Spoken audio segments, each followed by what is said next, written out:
personas no fueron diagnosticadas y entonces fueron arrastrando una serie de problemas y de situaciones que se fueron agravando con el tiempo.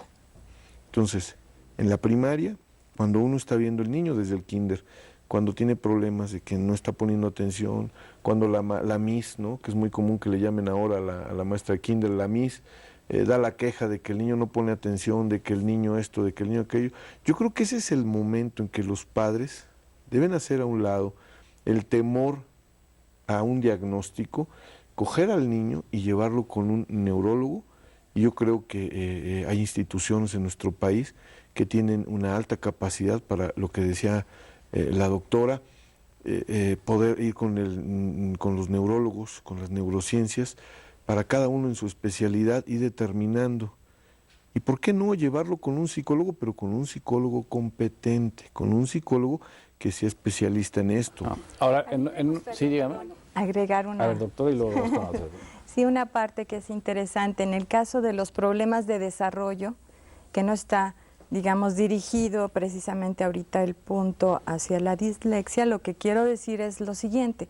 Los padres pueden detectar cuando el niño, cómo es su movimiento, si voltea la cabeza para escuchar, si pone atención y presta atención con la vista, si hay, digamos, la posibilidad de seguir instrucciones. Y eso va desde pequeños.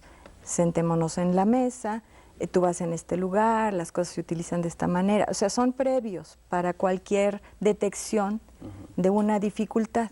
En el caso de los niños disléxicos también, como de alguna forma ahora los materiales y la tecnología nos llevan a realizar ese encuentro con la tecnología, a ver cómo se hace. Hay niños que incluso se quedan como no resueltos en utilizar ese tipo de instrumentos, ¿no? Ver qué está pasando, cómo construyen su lenguaje, cómo explican su pensamiento, ¿sí?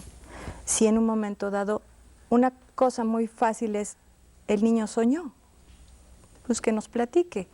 O cuando le acabamos de leer un cuento, ¿sí? Si comprendió, si su capacidad fue... de comprensión exactamente, de transmisión. Y de síntesis y de organizar información. Y eso, si lo vemos, va desde un periodo, desde los 1 y medio, 2 años, ¿sí?, hasta que él ingresa a un proceso educativo propiamente. Indicios sí, de cuál claro es la que situación. Sí.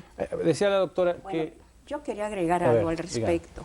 En realidad, para detectar este problema, bebé no se puede. Pero cuando se inicia la etapa del lenguaje, es cuando realmente los padres son los que tienen que ver cuál es el problema, porque va a haber retardo en el desarrollo del lenguaje y va a haber retardo en el habla, porque una cosa es lenguaje y otra cosa es habla. Entonces, ¿qué es lo que pasa? Que, claro, nosotros como médicos tenemos que conocer las etapas normales de desarrollo del lenguaje. A los 6 meses, y los padres saben que a los 6 meses ya el niño empieza con la leo, lo que se llama la leo. O sea, empieza o mamá, etcétera. Y así poco a poco se va a ir desarrollando el lenguaje en condiciones normales. ¿El tartamudear tiene que ver con la dislexia o no tiene nada que ver? No, ese es otro síndrome. No. Entonces empieza el niño con el aleo, luego con la palabra, la sílaba, el fonema, a llegar a la frase y a llegar ya después al sistema de integración del lenguaje, que esto va a ser en un niño normal, a los 2 años y medio, 3, ya tiene lenguaje estructurado. Ya puede decirle a la mamá, mamá, dame agua. Mamá, dame, es decir, ya lo tiene estructurado. Ya tiene la capacidad de organizar y de seleccionar las palabras para el papá expresarse. o la mamá se van a dar cuenta de que también hay lo que le llamamos lateralidad contrariada. O sea, el niño, generalmente el niño zurdo, fíjese bien, el niño zurdo, los papás a veces dicen, es que es zurdo y lo voy a tener que hacer, que sobre todo en provincia. Realmente se hace mucho esto, que quieren que utilice la mano derecha. Y a veces nos ha llegado al hospital que le amarran la mano para que la mano derecha sea la que funcione. Entonces eso se llama zurdería contrariada. Entonces para eso hay varias pruebas y hay muchísimas cosas, muchísimas síntomas que nos están diciendo que el niño ya trae un problema por ahí. y que tenemos que checarlo. Por eso los papás tienen que estar muy al pendiente de ver cómo va su desarrollo del lenguaje de habla para que en ese momento lo lleven con el especialista. Fíjate que mucha gente toma a vacilada que los niños, cuando ya están en una etapa de decir mamá dame la leche, mamá dame el agua, no lo digan bien, no estructuren bien, y los papás lo toman como que es un niño consentido, que es un niño hiperconsentido, ahora que está de moda la palabra hiper, ¿no? Es un niño hiperconsentido, es hijo único. El niño pues, reacciona así. Yo aquí estoy muy de acuerdo con ustedes, solo que hay una situación que no tomamos en cuenta. Nosotros les decimos a los papás, pero ¿qué porcentaje de padres, de cada 10 padres con hijos con problemas, solo dos padres de cada 10 aceptan que sus hijos tienen problemas? 8 no, 8 dicen se le va a pasar, con el tiempo se cura. Necesitamos hacer conciencia. Para este problema de la dislexia, tenemos que hacer conciencia, tenemos que crear programas preventivos para la población, para que la población pueda estar enterada, primero, de qué es la dislexia, que tengan una perfecta definición de lo que es la dislexia. Segundo, ¿cuáles son las etapas del lenguaje en el ser humano? Porque no las conocemos. Yo estoy de acuerdo con usted. A partir de conocer las etapas del lenguaje, podemos detectar en nuestros hijos una serie de problemas. Sí, que no nada más tienen que ver con la... O sea, que ya hay un retraso, si el niño no va avanzando, sí, precisamente no va... aquí el punto sería la conexión también con los pediatras, por ejemplo, hablando de un trabajo interdisciplinario, ¿sí? Porque se detectaría a tiempo un problema de desarrollo. Y entonces, si el lenguaje verbal viene a ser el integrador de todas esas funciones que tenemos para expresar y comunicar, y hay un problema, se va a manifestar de diversas maneras. En este caso estamos atendiendo el problema o el tema de la dislexia, pero es como un detector muy importante porque también viene con el desarrollo del pensamiento, cómo se estructura ese pensamiento. Por ejemplo, un dato bien interesante, un niño que solo enuncia eto, aqueo, ma, pa, está muy limitado. Pero si un niño dice, mamá, ¿me pasas mi carrito? Y está incluyendo verbo, por ejemplo, y está incluyendo una acción y está integrando. No nada más está viendo parcialmente, su pensamiento está más dinámico. Entonces, de esa manera, los papás, aunque no sepan muchas cosas, podrán detectar. Van detectando. ¿No? Yo quisiera volver un poquito a los orígenes. Decía al principio, doctora, que puede ser congénito. O sea, no es hereditario, pero en el momento... No, es decir, es hereditario también. También es hereditario. Hay factor hereditario importante y es el más frecuente. El más frecuente cuando son los no adquiridos, como habíamos dicho, sino realmente los que se presentan por herencia, puede verse el problema con la historia que tiene uno que hacer. Uno como médico tiene obligación. Cuando llega un paciente con problemas de lenguaje X, tiene uno que hacer la historia completita para descartar problema auditivo, descartar problema visual y ver la evolución desde el punto de vista hereditario en el desarrollo del lenguaje, porque muchas veces los papás tienen retraso en desarrollo, pero no por el hecho de que yo no tenga, va a tener ni una dislexia, por supuesto que no. Entonces creo que es muy importante para que uno, al detectar un problema, haga un estudio minucioso de toda la patología que se presenta. Vamos a ver, doctor, vamos a ver un poquito más sobre estos dos tipos de dislexia, la adquirida y la evolutiva, y después vamos contigo para que nos des más información. Adelante, por favor. De acuerdo con especialistas, hay dos grandes clasificaciones de la enfermedad: dislexia adquirida y evolutiva. La dislexia adquirida se manifiesta en personas que tras haber logrado un determinado nivel lector pierden habilidades para aprender como consecuencia de una lesión cerebral. La de tipo evolutiva corresponde a niños que sin ninguna razón aparente presentan dificultades especiales en el aprendizaje de la lectura. A un infante con dislexia se le complica lograr la conexión mental entre los sonidos y las letras que producen un fonema, y por consecuencia se le dificulta combinar los sonidos que forman las palabras, lo que le hace aún más complicado leer oraciones y entenderlas. Si usted presenta dislexia, no se preocupe, pues ello no significa necesariamente que tenga dificultades para defenderse en la vida.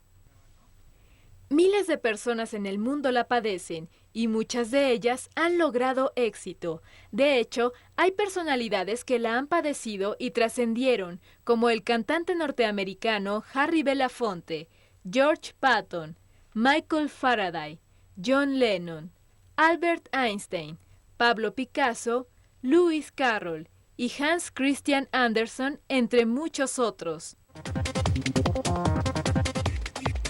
Llama la atención algunos ejemplos que veíamos en este reportaje de personajes muy conocidos como John Lennon, como el general Patton, como el propio Albert Einstein, sufrían algún tipo de dislexia y bueno, pues, sin embargo es gente que tuvo un gran desarrollo y una gran importancia dentro de lo que ellos hicieron. Eso significa que un disléxico en el nivel o en las características que tenga puede tener un desarrollo pleno, un desarrollo normal. No tiene que ver con la inteligencia. No tiene que ver con la inteligencia. No. Por eso hay muchos genios que son disléxicos, pero no les afecta su desarrollo. Todos somos seres racionales, pero la diferencia está en la capacidad superior del razonamiento, que es el pensamiento.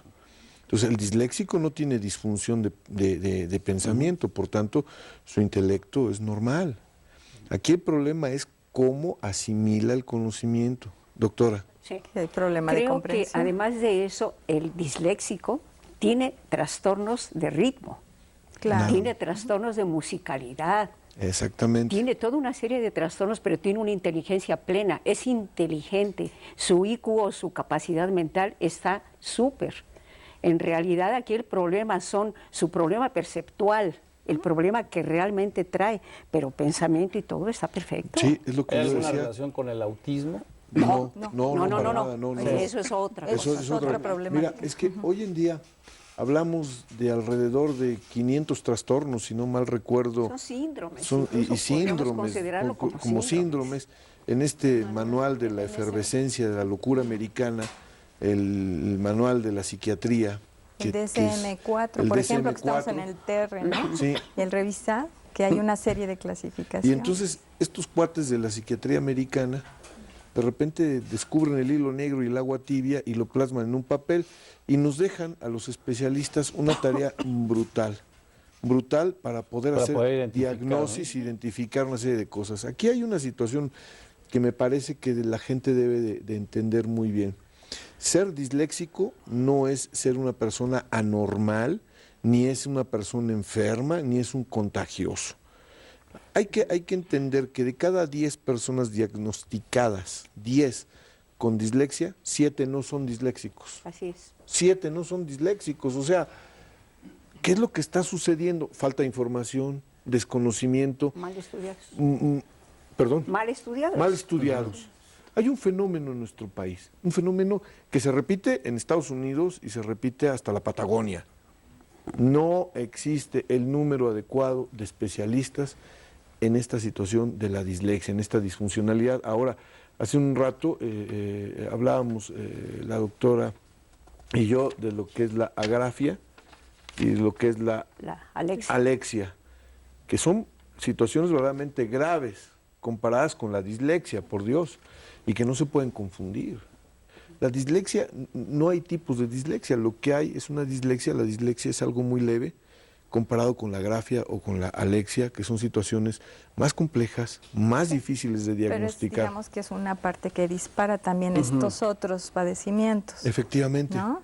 Sí, ¿Qué es lo que decíamos, no? Cuando no hay un diagnóstico temprano, viene agravándose y se convierte en muchas otras cosas. Claro. Cuando no hay un diagnóstico temprano. Entonces aquí los padres, yo vuelvo a insistir, cuando los padres ven que los niños no tienen la capacidad de escuchar, la capacidad, lo que decía la doctora, mi colega, en el sentido de que al niño le lees un cuento y dice, ahora dime qué entendiste, y el niño se te queda viendo y te dice, todo bien, Está bueno, sí, el cuentito, y yo, oye, espérate, ¿qué te pasa? Entonces, yo como padre, te empecé a ver la sintomatología del niño, doctora. Sí, sabe que aquí es algo muy interesante que usted está diciendo, porque aquí ya tenemos que hablar ya de problemas afasoides, que es otro síndrome realmente de eso. ¿Qué significa si eso, el problema, si el niño tiene un problema en el cual, como dice usted, le pone a leer, no lee, se queda sin ver, entonces puede ser un problema de tipo afasoide, no fásico, afasoide. Y eso nos está hablando de un problema de lenguaje, integración del lenguaje amplio, que incluso podemos tener ahí ya hablando ya del problema lenguaje, ya es otro tema pero muy grande, en el cual podemos hablar de las disartrias, de las dislalias, de trastornos, de las disglosias, el farfulleo, lo que me decía farfulleo, o tartamudez, como me decía usted. Es que realmente hablar de lenguaje y hablar de habla, digo, tendríamos, es muy amplio. Es muy complejo. Yo quisiera regresar con las maestras para que nos cuenten un poco más de su experiencia, de cómo trabajan con estos niños, qué hacen, se les puede ayudar para mejorar su desarrollo, para que, en pocas palabras, se puede curar la dislexia. ¿Qué es lo que hacen ustedes con ellos? Bueno, como le comentaba, yo estoy en una escuela especial, tenemos niños de todo tipo y sí, desde luego sí les ayudamos, van a su ritmo, sí están con mucha atención, con mucha práctica y todo. Manejamos una tecnología especial que es el Applied Scholastic y bueno, toda esta tecnología no nada más ayudamos a los niños con dislexia, como le dije, sino también con déficit de atención y otros problemas. Sí han mejorado muchísimo los niños. Yo no soy una doctora como la doctora o el doctor, sí, para decir realmente se curan. Yo no puedo diagnosticar algo así, pero definitivamente sí, con mucha atención, mucha práctica y con las herramientas adecuadas, sí, pues sí mejoran muchísimo, ¿no? Sí, muchísimo. Aquí. Gracias, maestro. ¿No? Y en su caso, ¿cuáles han sido sus experiencias? ¿Hay algo particularmente que recuerde? Muy particular sería cuando estaba en la universidad todavía, le comentaba a la doctora que teníamos que trabajar conjuntamente con un psicólogo también en formación. Participamos dentro de un centro de atención múltiple que está en Ecatepec. Es el lugar donde estaba este centro era muy pobre, de escasos recursos. Sin embargo, el que estaba al frente de este centro educativo, psicólogo pedagogo también, nos ayudó a ingeniárnosla, principalmente los pedagogos, para apoyar. Tanto el psicólogo puede hacer su diagnóstico, puede decirnos si necesita alguna otra cosa como un medicamento, pero del área de la pedagogía principalmente es enfocarnos a ser más concretos en las instrucciones que les damos a los niños, la forma en que les hablamos a los niños para ser claros, para que ellos nos pongan realmente atención.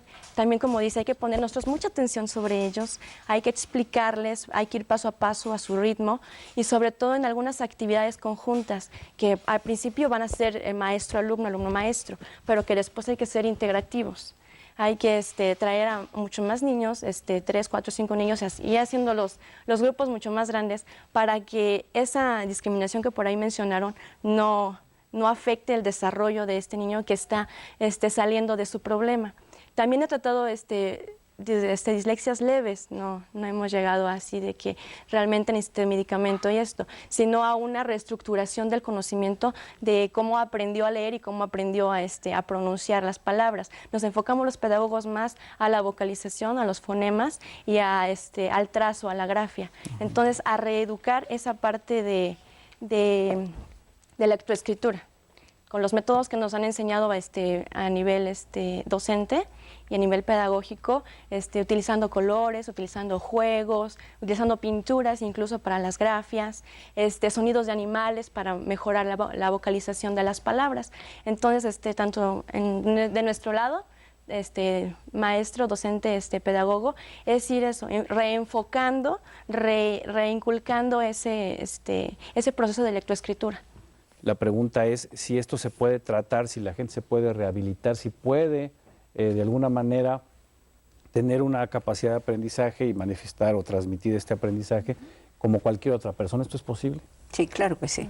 ¿De qué forma, doctora? Claro que sí. Con un tratamiento específico, adecuado, en el cual, como yo comento, debe de ser multidisciplinario. Exacto. No solamente entra el foniatra y la logopeda, debe de entrar también el psicólogo para apoyar los trastornos de conducta que existen, los trastornos de la habilidad emocional que hay en el niño por la falta de afectividad emotiva y la terapia de grupo, terapia de apoyo a los padres. Ese es desde el punto de vista psicológico, desde el punto de vista neurológico. Ver y checar, el neuropsicólogo es el que tiene que estar en contacto tanto con el foniatra como con el logopeda, como con el psicólogo. Y sí se obtiene buen resultado. Comentábamos fuera de cámaras que realmente cuando es un problema de alexia, o sea, un problema serio porque hay una lesión a nivel cerebral en el gyrus angularis, que es una zona del cerebro, ahí sí no vamos a poder hacer mucho. Son rarísimos estos casos, pero existen, que es una dificultad absoluta para leer, para conocer las letras en cualquier idioma. Y la agrafia, que también es dificultad absoluta para conocer la escritura. Pero cuando es una dislexia, y como comentamos, va dislexia de grave a leve. Cuando es una grave nos tardamos más tiempo porque se tiene que hacer, como dijo la maestra, se tiene que hacer una reeducación, porque eso es de lo que se trata, reeducación.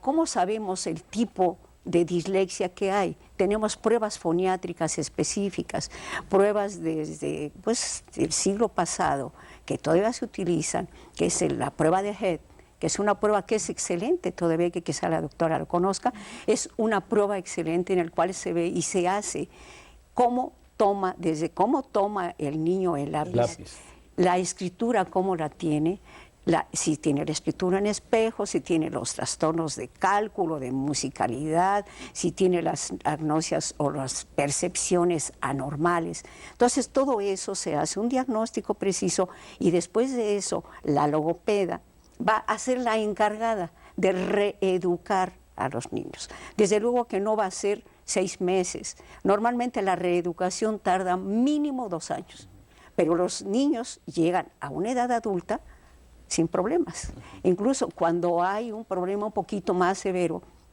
quedan un poquitito de omisiones por ahí, pero que no van a afectar la vida del niño o la vida del adulto cuando ya es adulto. Ahora, doctora, decía su colega que esto se lleva a cabo con niños. ¿Qué pasa cuando no se reeduca al niño y se intenta en una etapa adulta? ¿También se puede tener resultados positivos? Sí, aún a pesar de que se pudiera decir que en la adultez joven o adultez madura también se siguen con estas secuelas, el trabajo es como más precisamente de reeducación, pero el bagaje más bien es emocional también, porque tiene que haber una buena disposición, una buena motivación para que todo lo sufrido y todo lo traumático previo sea también trabajado, para que el sujeto esté en mejor disposición de reaprender. Es como cuando aprendemos otro idioma o seguimos al siguiente nivel de maestría o doctorado, ¿sí? Haga de cuenta que es lo mismo, que tenemos huequitos, pues entonces vamos a regresar. Un niño no va a poder multiplicar y dividir si no sabe bien sumar y restar. Exacto. Entonces tiene uno que regresar un poco con ellos y abordarlo de forma integral, con un trabajo, correcto, con un especialista en este sentido de disgrafías, foniatrías, pero también en el aspecto emocional. Algo que yo sí quisiera agregar, es importante que en muchas de las ocasiones las personas, por la sensación de no saben a dónde ir, ¿sí?, pudieran pasarse mucho tiempo para encontrar un verdadero diagnóstico. Entonces, yo creo que el mejor punto es el instinto, lo que yo siento, algo está mal, ¿sí? Entonces, dirigirse ya sea al área de salud o al área educativa para que finalmente ahí se pueda canalizar y en ese sentido poder lograr un buen resultado o un mejor resultado. Claro. Y si no se... Quisiera agregar algo al respecto. Hay que recordar solo una cosa, que la etapa de aprendizaje de un niño termina a los 7 años.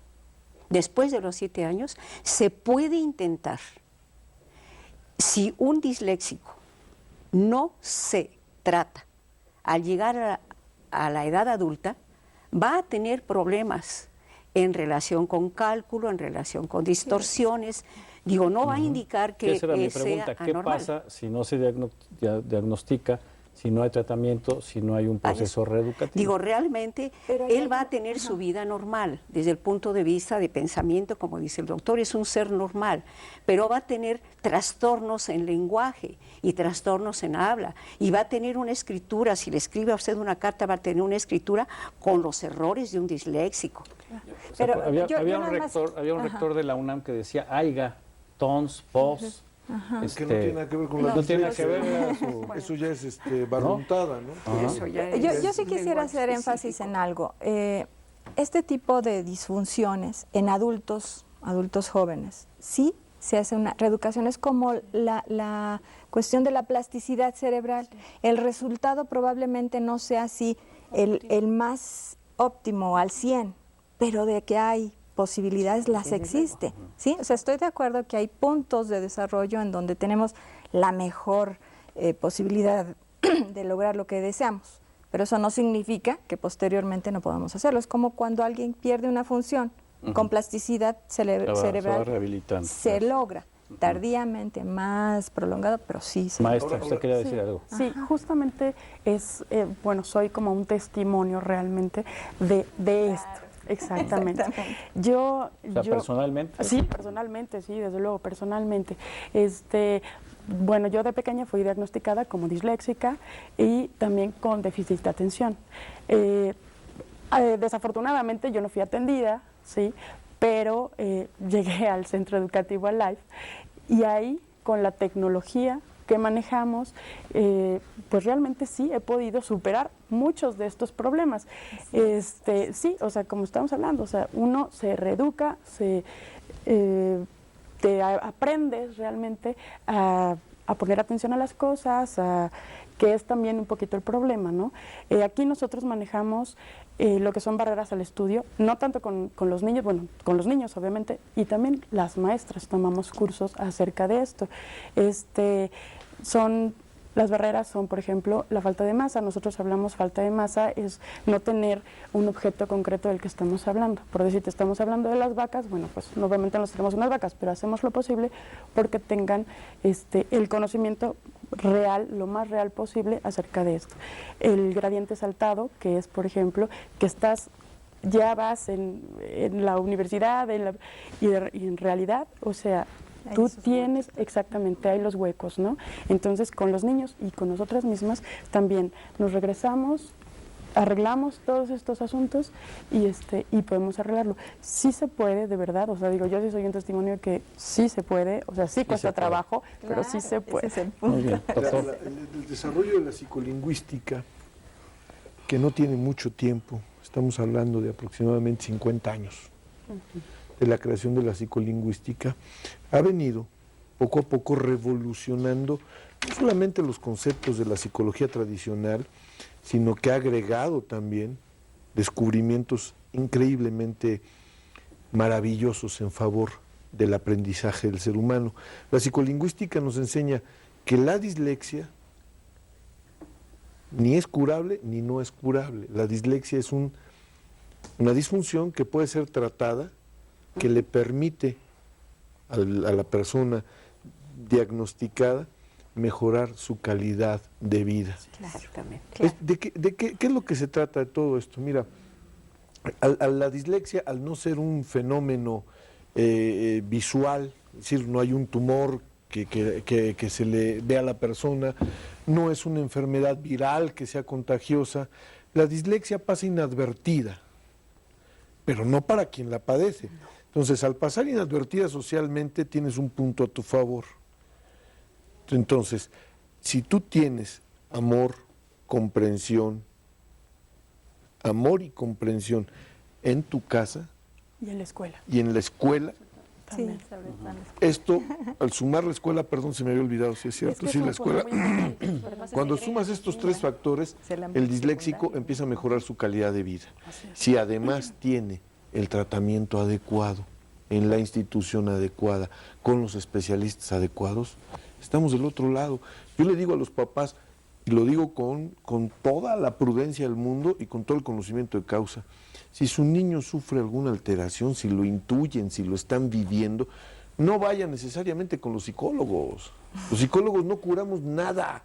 Los psicólogos no hacemos más que ayudar a las personas en otros aspectos, pero no curamos nada. Apoyamos, no curamos nada. No vayan con un psiquiatra, vayan a buscar un neurólogo corriendo, para que el neurólogo les diga si hay un problema neuroquímico-biológico, si hay un problema de lesión, o simple y sencillamente es otra cosa. Pues para recapitular, estar bien informados, Correcto. estar atentos de las manifestaciones de los niños, sobre todo cuando ya empiezan a adquirir conocimiento, cuando empiezan a hablar, sobre todo escribir, tanto en la casa como en la escuela, y si se detecta que tienen algún problema de aprendizaje, de desarrollo, acudir a los especialistas. ¿A dónde puede ir? Porque aquí hemos hablado de estudios integrales muy completos, pero que parece difícil que en un país como este, una familia que tiene serios problemas económicos pueda llevar a sus hijos, cuando ni siquiera somos capaces de atender y controlar enfermedades gastrointestinales o de vías respiratorias. ¿Qué puede hacer la gente para tratar de eso? Yo creo que cuando se detecta un problema de este tipo, sí hay instituciones.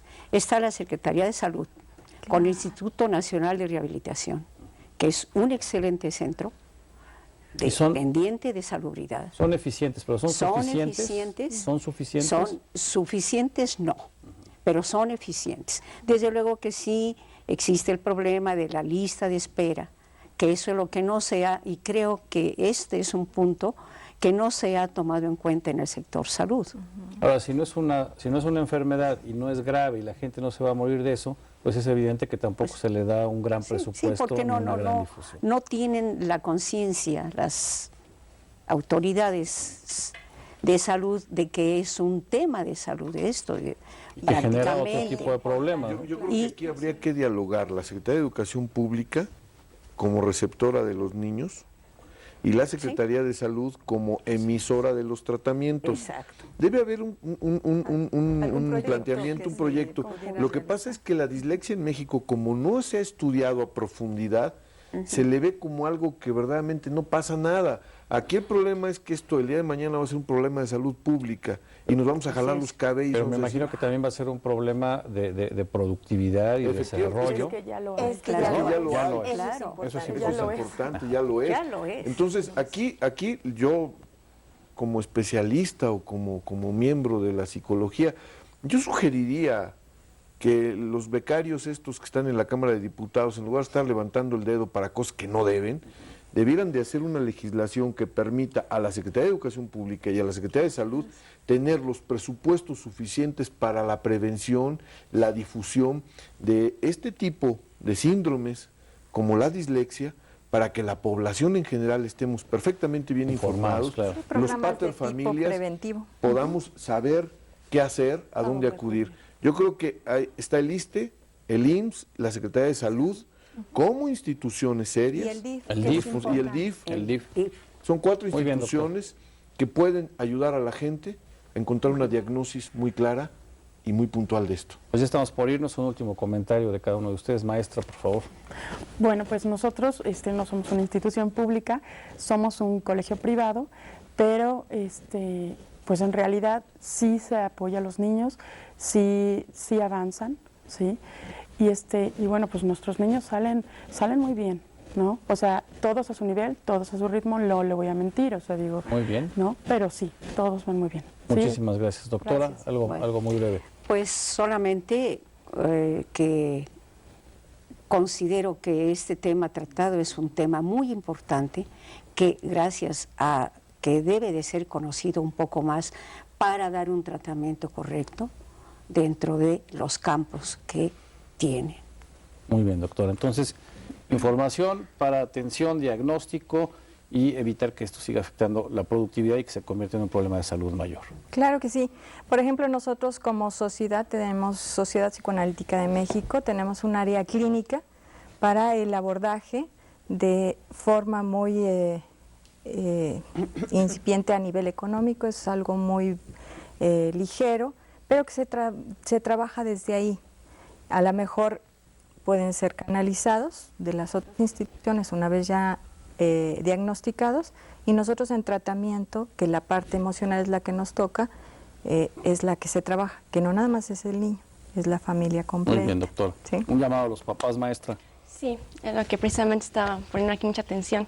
El núcleo central donde se presenta este problema, esta deficiencia, es en la escuela. Entonces, papás, por favor, si notan, como ya lo mencionaron, a este año, 2, 3, 4 años, que es donde podemos ver los primeros síntomas de ese trastorno, llevar, ¿no? La comunicación directa con el profesor, directa con la maestra, para ver, si no nada más fue un simple regaño de que hoy no escribió bien eso, sino de que esa constancia, revisar los apuntes, lo más sencillo, ¿no? A ver, ¿qué hiciste hoy? Revisar los apuntes. ¿Cómo lo hace? ¿Te corrigió algo la maestra? Así de simple. Ajá, así de simple, Pero por ahí que la podemos mayoría de los empezar. papás o no tienen tiempo o no tienen interés. Atención a los hijos. Desafortunadamente Eso Entonces ahí seríamos nosotros los que tenemos la falta de se nos atención. acabó el tiempo. Muchísimas gracias por habernos acompañado.